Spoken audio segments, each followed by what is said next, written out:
revise them. But before I begin, this is a short gist I can say, like how to do this lessee accounting, how to do this lesser accounting. So I'm just writing on the board, just focus it over here. I'm starting with lessee accounting. So in lessee accounting, guys, there is this IFRS and there is US GAAP. Okay. Whenever IFRS comes, focus IFRS 16, US GAAP comes, focus ASC 842. 842. Okay. Now in IFRS, again, there are two types of lease. That is finance lease and the other is operating lease. In US GAAP, again, there are two types of lease. That is finance lease and the other is operating lease.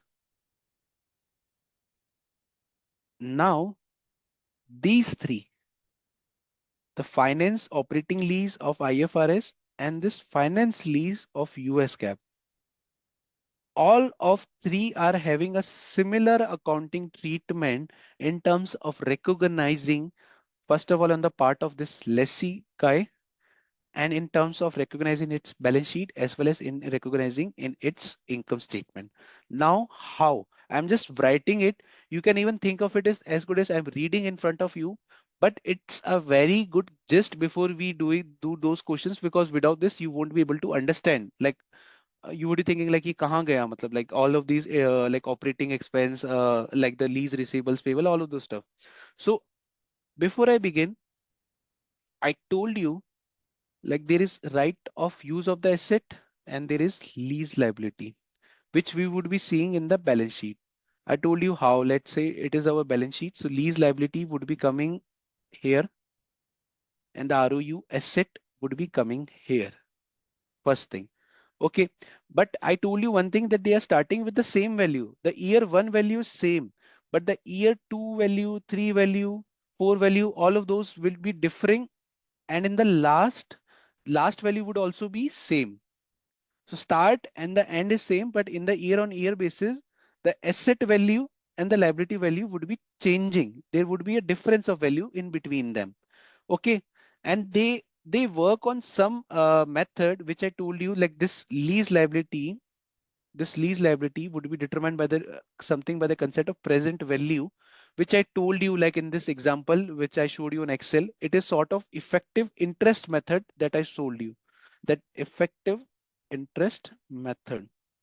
Like you have to assume like on opening balance, you have to pay interest, and your lease rentals, out of that lease rental, some part is for your interest, some part is for your principal. And with the payment of that principal, you would be having a decrease in your liability. This is how it is done. And in your this, what I would say, P&L, you would be having this amortization expense. Reason being, the lease is sort of thinking as thought of as intangible asset. That's why amortization word is used. If it had been a tangible asset, then the word depreciation would have been used. We would be seeing in the case of like lesser accounting in the operating lease, that they are taking it as good as a asset in their balance sheet. So they are taking it as a tangible asset. But for the time being, like since you are in a lessee word, assume that you have to amortize it, and there is some interest expense that we had seen in our Excel example that we have to pay. So this is how you are doing in this like finance operating lease of this IFRS and the finance lease of US GAAP. But for this operating lease of this US GAAP, there is something by the name of lease expense and nothing else. There is no amortization and no interest expense other like separated. There is only, let's say like the 15,000 in our example. So you have to take that 15,000 rupees or dollar, whichever currency you might assume, in any year as a part of your P&L. But it should be a conclusive word, that is lease expense. There is no bifurcation like this much is for interest, this much is for amortization, so and so forth. And there is in your like what I would say balance sheet, there would be same thing. That is the ROU and the lease liability, which we have seen just now. There would be a similar thing coming in your balance sheet. But the thing, The differencing thing is that the year on year which we had seen, there is a value coming like fluctuation in the year 2, year 3, year 4. Here the value would be same in all the years. The year 1, year 2, year 3, year 4, all the values would be same in each of the years. There won't be any difference in of value. There would be a similar values in both of them. Like the ROU in the asset side as well as in the liability side, it would be same in all the years. So this is how the major difference is between this, what I would say, lessee side. And now I will like telling you about the lesser side. If you want to write, you can write it. Else I would be like going ahead with the lesser side. Or are you guys taking a screenshot? You can even take that also. Is it done? Yes, sir. Okay. Now I'm going to lesser side.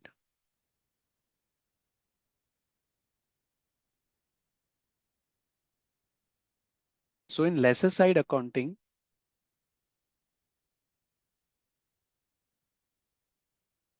what they have used it,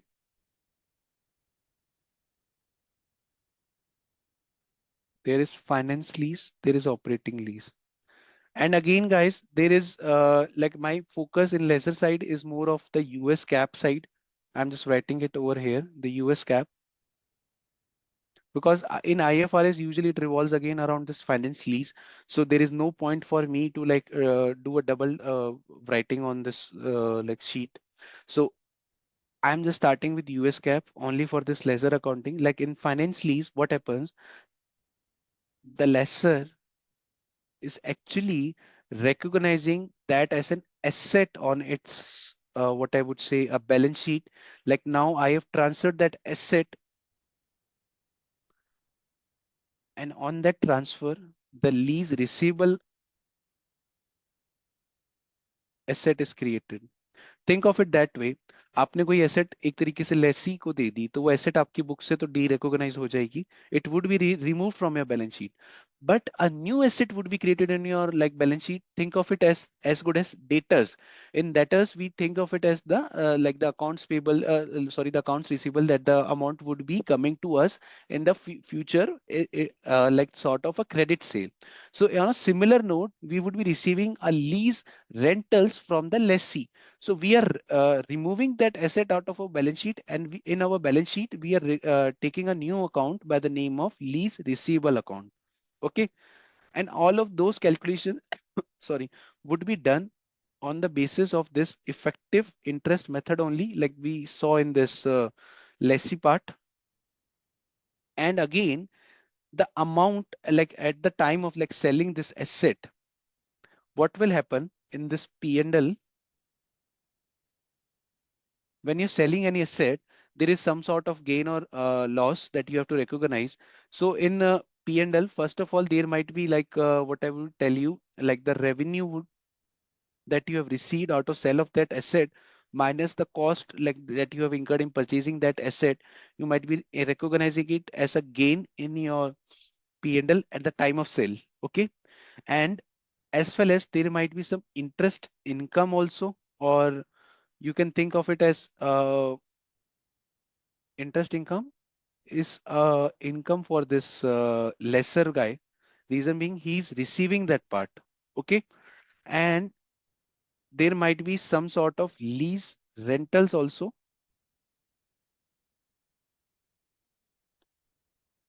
And what else? There is one new concept introduced in balance sheet by the name of net investment value. So what is this? This is nothing but the present value of lease payment plus the salvage value that you would be receiving, let's say after 4 years, discounted it at year zero. So this is how they calculate the net investment value, and on this net investment value, this lease receivable account, asset account would be recognized in your balance sheet. Now I'm just coming this operating side. In operating side, what happens? There is nothing sort of this receivable account that they have created over here. So I mean to say there is no lease receivable account in asset side. I'm crossing it over here. In balance sheet, there is no such account. And in income statement, there is lease rentals that you are receiving.